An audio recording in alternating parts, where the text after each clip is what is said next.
গত 9 মাস পর্যন্ত সরকারের আন্তরিকতা, দেশকে সামনের দিকে এগিয়ে নিয়ে যাওয়ার জন্য সরকারের আন্তরিকতার কোনো ঘাটতি ছিল সেটা কিন্তু আমি বিশ্বাস করি না। সরকারের আন্তরিকতা ছিল, কিন্তু সরকারের অনভিজ্ঞতা এবং পদ্ধতির মধ্যে কিছু ভুল ছিল, অনভিজ্ঞতার কিছু বিষয় ছিল। সেই কারণে অন্তত পক্ষে যে সমস্ত ভুল ত্রুটি হয়েছে, জ্ঞাতসারে হোক, অজ্ঞাতসারে হোক, ষড়যন্ত্রের কবলে পড়ে হোক, পিছন থেকে ফ্যাসিবাদের কূটকৌশলের কারণে হোক, যাই হয়েছে, গত 13ই জুন লন্ডনে ডক্টর মোহাম্মদ ইউনূস এবং জনাব তারেক রহমানের মধ্যে যে ঐতিহাসিক বৈঠকটি অনুষ্ঠিত হয়েছে, সেই বৈঠকের মধ্য দিয়ে যেই মেসেজটা গোটা জাতি পেয়েছে এবং গোটা জাতির মধ্যে যে একটা স্বস্তির ভাব ফিরে এসেছে, এখন থেকে নতুন করে কোনো ভুল পথে এই সরকারের হাঁটা চলবে না। এখান থেকেও যদি সরকার সঠিক পথে হাঁটতে শুরু করে, তাহলে এই সরকার সফল হবে। এই দেশের হাজার হাজার তরুণ ছাত্র জনতা রক্ত দিয়েছে, জেল, জুলুম, মামলা, হামলা, গুমের শিকার হয়েছে, খুনের শিকার হয়েছে, তাদের আত্মা শান্তি পাবে। দেশ এটি গণতন্ত্রের পথে হাঁটতে পারবে, গণতন্ত্র পুনঃপ্রতিষ্ঠা লাভ করবে, মানুষের ভোটের অধিকার পুনঃপ্রতিষ্ঠা লাভ করতে হবে। এবং লন্ডন বৈঠকই হচ্ছে বাংলাদেশের অগ্রযাত্রার একটা মাইল ফলক। এই বৈঠকের মধ্য দিয়েই বাংলাদেশের মানুষ সামনের দিকে এগিয়ে যাবে, পিছিয়ে পড়া বাংলাদেশকে সামনের দিকে এগিয়ে নিয়ে যেতে সক্ষম হবে, আমি বিশ্বাস করি। যে এখন রাজনীতি করতে গেলে রাজনীতি মানুষের প্রত্যাশা থাকে।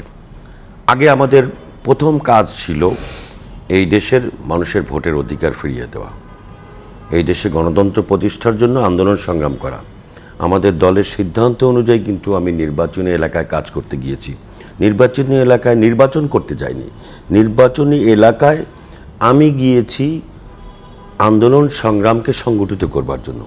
কিন্তু সেখানকার মানুষের মধ্যে দেখেছি যে ওইখানকার এলাকার মানুষের একটা নেতৃত্বের শূন্যতা রয়েছে।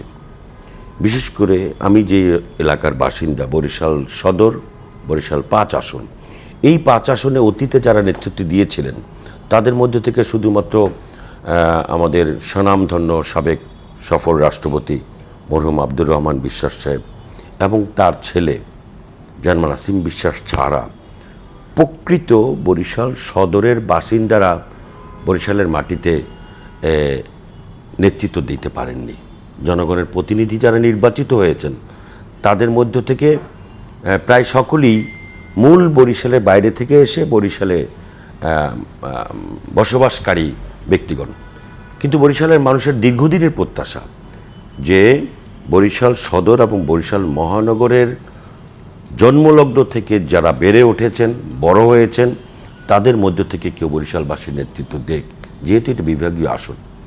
সেই হিসেবে মানুষের চাহিদাটা আমি অনুধাবন করে তাদের উৎসাহেই মূলত আমি নির্বাচনমুখী হয়েছি। এবং আমি দেখলাম যে বরিশালের মানুষ যেহেতু নেতৃত্ব দেয়নি, সেই কারণে আমাদের বরিশালের যেই বিভাগীয় সদর হিসেবে তাদের যে উন্নয়ন হওয়ার কথা ছিল, বরিশালের বিভাগীয় সদর হিসেবে যেইভাবে মানুষের চলাফেরা, অর্থনৈতিক মান, সিটি কর্পোরেশন বলুন, সদর উপজেলার বিভিন্ন ইউনিয়নগুলি বলুন, যে ধরনের উন্নয়ন হওয়ার কথা ছিল সেই উন্নয়নগুলি হয়নি। বিশেষ করে আমি গতকালকেও আপনার শায়েস্তাবাদ ইউনিয়ন, যে ইউনিয়ন আব্দুর রহমান বিশ্বাস সাহেব জন্মগ্রহণ করেছিলেন, সেই ইউনিয়নের প্রায় পুরো ইউনিয়নটা বিলীন হয়ে যাওয়ার পথে নদী ভাঙ্গলের কারণে। এই নদী ভাঙ্গল এলাকায় গিয়ে মানুষের যে হাজারি দেখেছি, সেখানে হাসপাতাল, স্কুল, মসজিদ, মাদ্রাসা সেগুলো নদী ভাঙ্গনে বিলীন হয়ে যাওয়ার পথে। সেই কারণে দেখে আমি আসলে মর্মাহত। প্রশাসনের সঙ্গে আমি যোগাযোগ করেছি, কথা বলেছি। আমি আপনার মাধ্যমেও আমি মাননীয় প্রধান উপদেষ্টা, পানি সম্পদ উপদেষ্টা, সচিব মহোদয়, তাদের সকলের দৃষ্টি আকর্ষণ করছি যে অনতিবিলম্বে আমি এই একটা ঐতিহ্যবাহী ইউনিয়ন শায়েস্তাবাদ ইউনিয়ন, যেখানে বেগম সুফিয়া কামাল, যেখানে আব্দুর রহমান বিশ্বাস সহ বহু মনীষীদের, আমার মনে হয় ডক্টর কামাল হোসেনের বাড়িও সেখানে, এরকম বহু মনীষীদের জন্মস্থান, এই জন্মস্থানটি যাতে হারিয়ে না যায়, বিলীন না হয়ে যায়, সেই কারণে এই এলাকার মানুষের দুর্ভোগ লাঘবে এই বন্যা কবলিত এলাকায় দ্রুত একটি মানবিক প্রকল্প বাস্তবায়ন করা দরকার, যাতে ভাঙন প্রতিরোধে সাময়িকভাবে হলেও সেই ব্যবস্থাটা তারা গ্রহণ করেন। এবং বিএনপি যদি রাষ্ট্র ক্ষমতায় আসে, জনাব তারেক রহমানের নেতৃত্বে আগামী নতুন বাংলাদেশ গঠন হলে আমি অবশ্যই আমার নির্বাচনী এলাকা হিসেবে আমি অবশ্যই চেষ্টা করব স্থায়ীভাবে একটি প্রকল্প নিয়ে যাতে ভাঙন প্রতিরোধ করা সম্ভব হয়। হ্যাঁ, আমি তো দলের কাছে মনোনয়ন চাইব, কিন্তু দল বলেছেন এলাকায় যাওয়ার জন্য, মানুষের সঙ্গে মেশার জন্য। দলের পক্ষ থেকে দলের চেয়ারপারসন বেগম খালেদা জিয়া এবং ভারপ্রাপ্ত চেয়ারম্যান জনাব তারেক রহমানের বার্তা নিয়ে আমি গ্রামে গঞ্জে হাটে বাজারে সমস্ত জায়গায় ঘুরে বেড়াচ্ছি। মানুষের মধ্যে প্রচুর সাড়া রয়েছে। বিএনপির প্রতি মানুষ তাকিয়ে আছে। আওয়ামী লীগের গত 16 বছরের হত্যা, সন্ত্রাস, নৈরাজ্য, ধ্বংসলীলা, লুটতরাজের কারণে মানুষ অতিষ্ঠ হয়ে গেছে। এবং উন্নয়নের নামে এই দেশের যে লুটপাট হয়েছে, উন্নয়নকে সামনে রেখে এই দেশের মানুষের লক্ষ লক্ষ কোটি টাকা বিদেশে পাচার করা হয়েছে।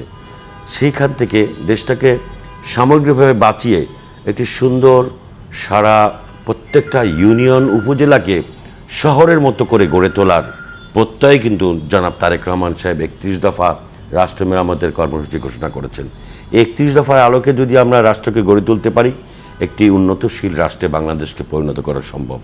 সেই আলোকেই মূলত গ্রামে গঞ্জে হাটে বাজারে ঘুরে বেরিয়েছি এবং মানুষ কিন্তু আমাকে খুব সাদরে গ্রহণ করে নিয়েছে। দল যদি আমাকে মনোনয়ন দেন, তাহলে আমি আশা করি দলের পক্ষ থেকে এই এলাকার মানুষের সেবা করার সুযোগ আমি পাবো ইনশাল্লাহ।